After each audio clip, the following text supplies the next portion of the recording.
Sous nos gouvernances sur e-Radio. Sous nos gouvernances, une initiative du think tank citoyen de l'Afrique de l'Ouest WATI en collaboration avec le Forum civil du Sénégal et Open Society Foundation. Sous nos gouvernances donne la parole à de jeunes Sénégalais qui nous parlent de leur perception de la gouvernance des ressources publiques au Sénégal, mais aussi de leurs attentes et aspirations pour le Sénégal de demain. Sous nos gouvernances, c'est du lundi au vendredi sur e-Radio 90.3, sur nos antennes régionales et sur nos plateformes digitales. Bonjour tout le monde, je me nomme Bassirou Ndiaye.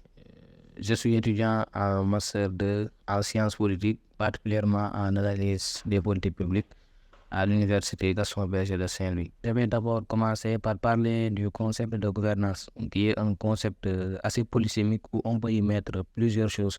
Mais pour une définition simple et pas simpliste, je dirais que la gouvernance renvoie à tout ce qui a trait au rôle de l'État dans la société, à la gestion, que ça soit bonne ou mauvaise, des activités économiques dans les secteurs publics, privés ou communautaires, mais également au degré de participation de la société civile dans la gestion des activités socio-économiques du pays. Par rapport à ma perception de la gouvernance, je dirais que c'est une perception pas mauvaise, mais assez pessimiste.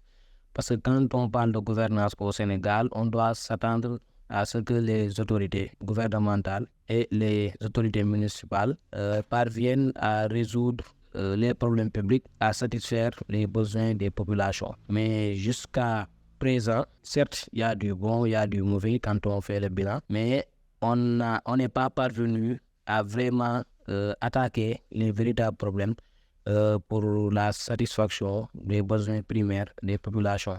Aujourd'hui au Sénégal, les secteurs prioritaires ne sont pas vraiment privilégiés par les autorités publiques. Quand on parle de santé, quand on parle d'éducation, j'y inclus l'enseignement supérieur, quand on parle d'emploi pour les jeunes, qui nous concerne d'ailleurs, quand on parle de satisfaction des besoins alimentaires, on se rend compte que ce sont des problèmes que rencontrent véritablement les jeunes, les personnes âgées, etc. Mais particulièrement les jeunes. Pourquoi? Parce qu'aujourd'hui, on se rend compte que beaucoup de jeunes ont du mal à obtenir de l'emploi, après d'ailleurs même l'obtention de leur diplôme. Et je pense que c'est assez problématique.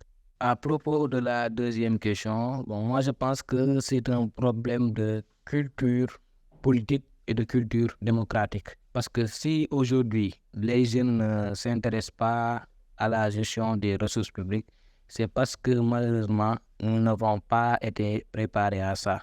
Nos gouvernants ne nous ont pas donné l'occasion d'avoir un droit de regard sur la gestion des ressources publiques. Et pourtant, c'est consacré textuellement, parce que dans les textes, on voit évoquer des questions de réduction des comptes, des questions de transparence, des questions de gouvernance inclusive. Mais dans la réalité, tel n'est pas le cas. Ce sont généralement les organisations internationales, les partenaires techniques et financiers, les bailleurs de fonds qui poussent les autorités publiques à adapter ces genres de pratiques dans l'exercice des ressources, à la gestion des ressources publiques. Mais malheureusement, on n'est pas préparé à ça et du coup, la majorité des jeunes ne s'intéressent pas à ces genres de problématiques et pourtant, ce sont des questions qui nous interpellent tous. La corruption est un phénomène qui est cancérigène et qui ne permet pas à notre pays de pouvoir émerger. Et malheureusement, la corruption existe partout au Sénégal, que ce soit à l'échelon gouvernemental, que ce soit au niveau des municipalités et que ce soit même sur le terrain. On a l'habitude de le voir entre les usagers et les policiers. Donc c'est un problème qui vraiment nous retarde dans notre processus de développement. Et on a l'habitude de le voir. Et d'ailleurs, depuis la première alternance, il y a eu beaucoup de cas de détournement des deniers publics, mais également beaucoup de cas de corruption qui sont restés impunis jusqu'à aujourd'hui. Maintenant, en tant que jeune, moi je pense qu'on pourrait passer par le biais de la société civile pour pouvoir porter ce genre de combat. Parce qu'aujourd'hui, qu'est-ce qu'on voit au Sénégal? C'est que nous avons une société civile qui ne s'intéresse aux causes, questions politiques et électorales. Et moi, je pense que ces questions-là sont secondaires par rapport aux questions de corruption et de détournement de deniers publics. Grâce à la société civile, on pourra peut-être envisager d'avoir un droit de regard, de promouvoir la punité lorsqu'il y a des cas de détournement des deniers publics. Donc, je pense que la société civile est le meilleur moyen pour les jeunes de s'intéresser à ces genres de questions et de demander des comptes aux dirigeants. Parce que la reddition des comptes, l'accountability, la gestion transparente des ressources publiques sont des enjeux majeurs pour pouvoir déjà bien exploiter les ressources fossiles, mais également envisager d'émerger et de se placer au niveau des pays développés.